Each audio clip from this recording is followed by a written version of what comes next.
Okay, so we've got a 2003 Ford Explorer Limited V8 7-seat SUV, 210,000 Ks. Looks like it's done 50,000 Ks, but 210. Got the tow bar there, reverse sensors, chrome alloy wheels, side steps, leather interior, good set of tyres as well.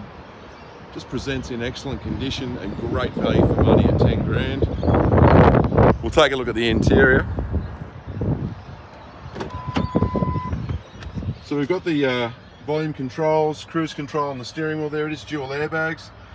There's your dash, 210 Ks, CD radio, climate air conditioning, and of course it's automatic. It's got the leather seat cover here on the driver's seat. It is a little bit worn under the seat. There's your logbooks. It does have 2 keys. I'll show you in the back. That's the middle row seat. Look at the switch. There's your third row. All inquiries welcome. Please give us a call.